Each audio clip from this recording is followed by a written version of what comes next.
And I hope that what people get about that, when I'm 6 feet under, because I don't want to be morbid, but that is inevitable, right? Is that they say that Jessica really just left it all on the table and she had nothing else to give the earth because she just left it all there. Welcome to Behind the Work, the show where we focus on all things leveling up, glowing up, and becoming our best selves.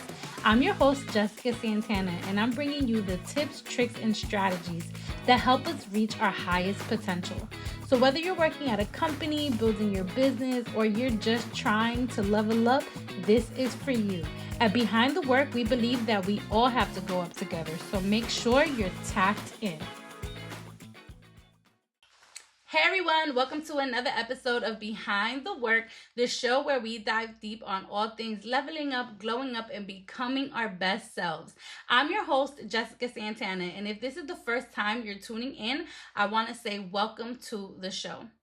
So, a few months ago, my friend Tracey Samone reached out to me because she was launching a new leadership series where she would interview amazing executives in her network to talk about certain topics that she deemed important to her. And one of those topics that she wanted to talk about was the topic of courage and what it takes to be courageous in a world that doesn't always welcome courage, right? And when she asked me to do it, I was like, absolutely. Tracey Samone and I have been building a relationship for almost a decade. There were moments where I was leading her and she was leading me, and we have always just found so much alignment with each other's spirits. And I think a lot of that has come in the form of the ways in which we celebrate God in our lives and our faith in our lives. And it also, I think, comes from a place of alignment in the ways in which we think about social justice and the ways in which we envision big and beautiful things for our communities. And that is the thing that has brought us both together in our friendship. And I really enjoyed my conversation with Tracey Samone because it gave me the opportunity to do some reflection in my own life about what courage means to me and how I've displayed courage throughout the years. Courage is a bold, bold action. To be courageous is very, very, it's a very big action. Not everyone knows that courage is important. Everyone knows that the act of being courageous is important, but not everyone knows what it means to actually implement courage and to be courageous every day.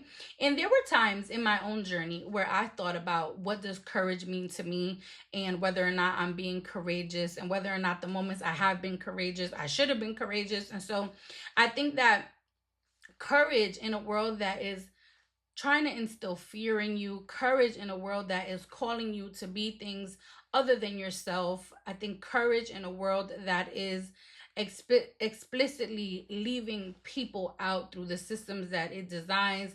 I believe that courage is important these days. It's important because we need more courageous and bold action that comes from the ground up to really stand up to people and systems that really stand in the way of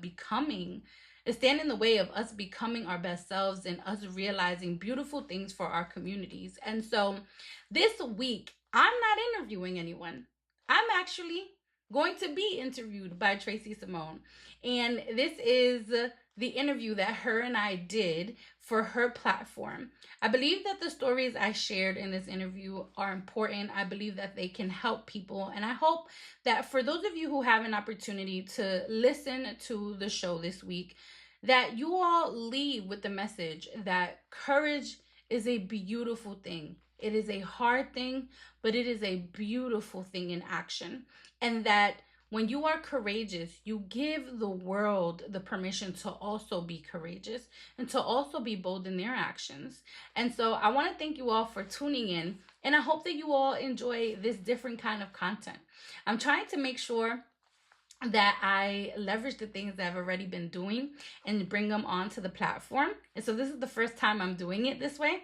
And I hope that it really resonates with the audience. I hope that this reverse interview gives you a little bit of more perspective on who I am and what I stand for and the kinds of things that are important to me. And so thank you so much for tuning in this week. I hope that you all enjoy. And I will see you all next week. Mwah. Welcome back, leaders. We have Jessica with us today, and Jessica is my girl. I love Jessica so much. We have had the pleasure of working together for quite some time now. At one point, Jessica was leading me. At another point, I was leading Jessica. And now Jessica and I are just homegirls, and we just living life and being brilliant together. So, Jessica, tell the people a little bit about yourself. Oh, thank you so much, Tracey Samone. I love you so much, and I really appreciate the opportunity to be on your platform. A little bit about me. I am co-founder and CEO of America on Tech, which is a national organization focused on providing tech education to students all over the country. Outside of that, I'm also the host of the Behind the Work Show, which is a podcast show focused on really bringing to life the stories of entrepreneurs and talking about the sexy and unsexy parts of success. And outside of that, I am just a girl from Brooklyn who loves to eat good food, travel, listen to music, and have fun with her family and friends. Yes, yes. All of those things are you. So, Jessica, we're going to jump on into these questions about courage. When we talk about courage, we're talking about boldness, values aligned choices. And Riz, I'm going to be honest, Jessica, you are one of the boldest people I have ever met. Like, to watch you take up space is like magical. Like, I've been in many rooms with you where you show up fearless, you say the things that need to be said, you're unafraid to show up and to speak for people that don't have a seat at the table. And so I just love the opportunity that we're going to get to have today to kind of hear how that courage shows up for you. So, can you tell me first of all, like what courage means to you as a leader and as a just as a human in general? Yeah, for sure. I think courage for me means always centering what you need to do that is right, that you feel morally called to, no matter what cost is associated with that. I think that, a lot of times when I think about my own journey with courage, I think it's been moments where my philosophies on things have been challenged, or I was presented with an opportunity to do something that was against my personal values, and having to walk away from those things were the moments for me where I feel like I displayed the most courage. So for me, courage is about taking action on doing what is right, even when you know there is something to be lost in the process. But what you keep in the end of it, right? It's not really a loss. It's really you keep your integrity and you keep your moral compass aligned within yourself. Mm-hmm. Mm-hmm. So willingness to walk away knowing that that loss is not really a loss at all. It actually grows and stretches you as a person in a different way that maybe you didn't even know you had in yourself. Like, Yeah, for sure. have you Yeah. have you ever had that happen? Like, where you were like you surprised yourself? Like, wow. Yeah, I mean, a lot of times, I mean, like in the journey of entrepreneurship, because, I've been like independent of a full-time job for almost 11 years now. And I will say that when you are operating independently, you don't really have a structure, right? Like you're kind of building the structure around you. And I think that, when you're building the structure around you, it's really easy to get swayed and pulled in different directions. And sometimes, especially in the beginning stages of entrepreneurship, when you are just trying to make your ends meet, you're trying to build a reputation, trying to build a brand, it is really easy for your judgment to be clouded and for you to make decisions out of a place of scarcity because you're just trying to survive. And so there have been many times over the last decade where I feel like my courage has been tested. One particular time was I'm thinking about like 2020. 2020 was a time where I felt like my judgment was being tested. There were a lot of folks who were being silent among, the things that were going on in Black and Brown communities. And I told myself that this was the time that I was going to speak up, while a lot of other people around me that I thought would speak up, actually stayed very silent. And I know that in the process of that, I had to lead in a certain kind of way that would make people uncomfortable. But I knew that if I didn't say say the things that needed to be said, there was going to be a larger cost to the communities that I represent and the communities that I serve. And so lots of moments of courage being tested, but I will say that every single time I've had an opportunity to lean into discomfort and make sure that my courage was prioritized, that I did it. And I can't recall a moment where I regret doing it. Yeah, I love that. I know that, even alongside courage, sometimes it's like the lingering fear and doubt that shows up. So, how do you move forward? Like when you want to activate the courage, but there's fear and there's doubt kind of talking to you at the same time. hmm Yeah, I mean, there are moments where I definitely prioritize courage, and then I look back and I'm like, just should you have done that? Should you have said that?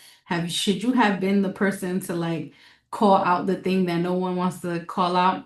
And I think in those moments where I come to is that that moment has passed because I already did it. And secondly, how would I ask myself, how would I have felt if I didn't say something? So I asked for myself, like, what is actually lost when I don't speak up, even in the moments of doubt? Because it's as the same way that you lose something when you do speak up, you also lose something when you don't. And so I realized that for me, I was going to overcome my fear and my doubts when I had the opportunity to understand that in perspective and in context, when I don't actually speak truth to power and when I don't, say the thing or when I don't choose courage, it actually leads to a tremendous amount of value being lost in an exchange that doesn't center, the humanity of the people that I'm fighting for resources for, or the humanity of the staff that's on the ground with me doing the work, or maybe the friend who is being like, being made fun of by somebody, right? Because it doesn't even have to just be in the professional context. It could also be just defending your homegirl who people are picking on, right? And I think for me, I tell myself, I would often remind myself that the same way you lose something, just like when you don't say something, you also lose something. I mean, when you lose something, sorry, the same way that you lose something when you do say something because it makes people uncomfortable is the same way that you lose something when you don't speak up, and you got to pick which one you actually want to lose. You want to lose something and just keep the status quo, or you want to lose something and know that you lost it for the greater good. Mm-hmm. Mm-hmm.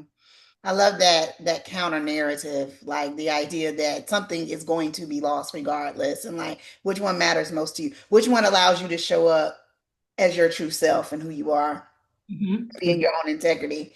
So when it comes to like you out here leading a huge organization that has grown leaps and bounds since its inception. And so like how do you model courage for those that you lead in your organization? What does that look like?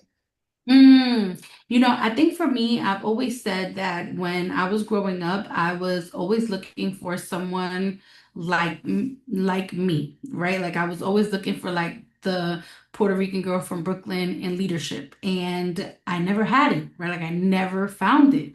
And then there came a point where I was like, Jess, you have to become it. And so when I decided that I had to become it, I realized that if I'm going to play the role of becoming the person that I always needed, right, then that also means that I have to show up in these spaces authentically, because by default of me showing up authentically is going to give permission to people to feel like they also can show up as themselves. Everyone knows that I am an imperfect human. I have funny humor. I can be a little bit aggressive sometimes. I can also be super passive sometimes, right? It really depends on the day.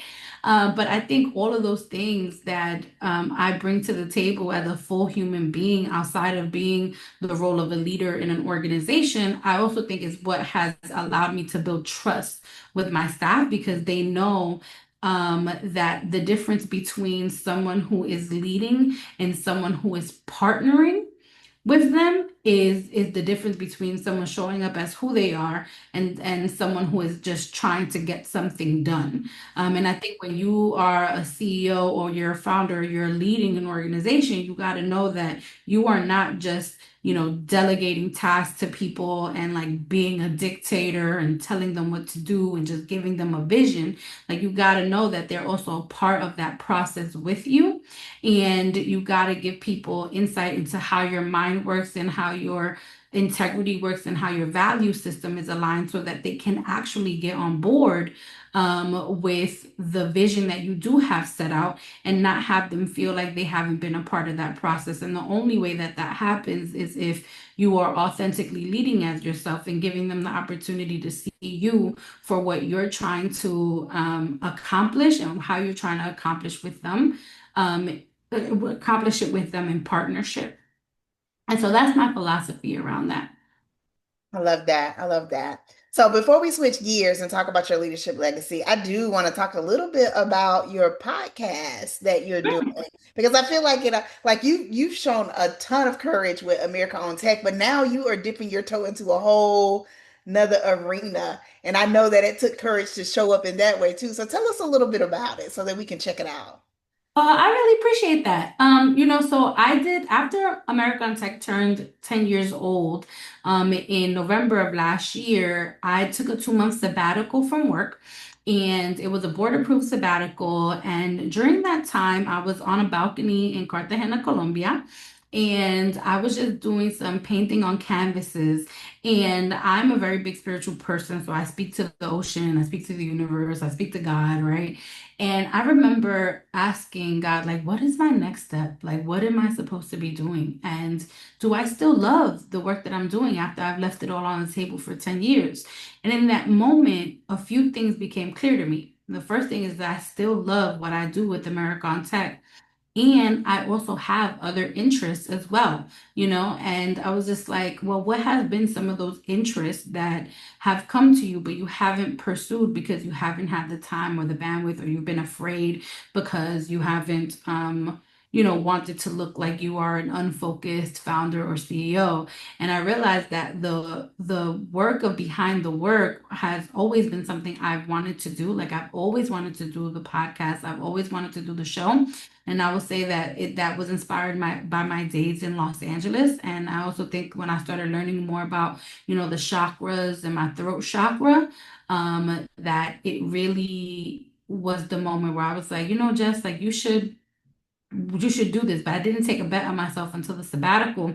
And I heard directly from the ocean. The ocean was like, you got to do this, Jess.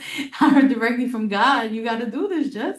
And so that is what inspired it. It's just like my desire to really help people unpack the sexy and unsexy parts of success, because I do think that leadership sometimes hides behind smoke and mirrors, and it would be really good for us to demystify the process of how people get to where they are and not just make it seem like they are just these magical people, that got these opportunities. And granted, I do believe that the powers that be do select certain people to do certain things, but I also know that if these folks actually share their narratives a little bit more, that there are more people that will feel empowered to follow their own paths and really step into their power and become their greatest selves as well. So speaking of next stages, like you have stepped into one right now with the podcast. But if nothing was holding you back, what else do you see for yourself in your next chapter of leadership? Like if you were to talk to the ocean again, what do you think you would hear? Yeah, I think that I'm being called right now to create and to build things. There is a part of my artistry that I think hasn't been nurtured. And I think when you're first generation, like your family is really focused on you getting a job. You got to go to school, you got to graduate, you got to get good grades, you got to get a job that's high paying. And, I danced for many years. A lot of people don't know that, but I danced for many years. I paint. I love culinary. I do a lot of stuff with graphic design, right? And so I think for me, I'm just being called to create and nurture parts of I guess, the 17-year-old, 14-year-old, 9-year-old Jessica that had all of this creativity within her that no one said you can do something with this.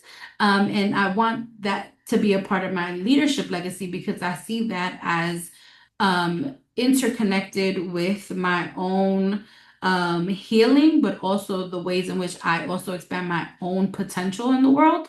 And I've been doing so much of it. You know, I went this summer to Paris to take culinary classes at Le Cordon Bleu. I started building my own podcast studio in my house, and I've been doing it from scratch.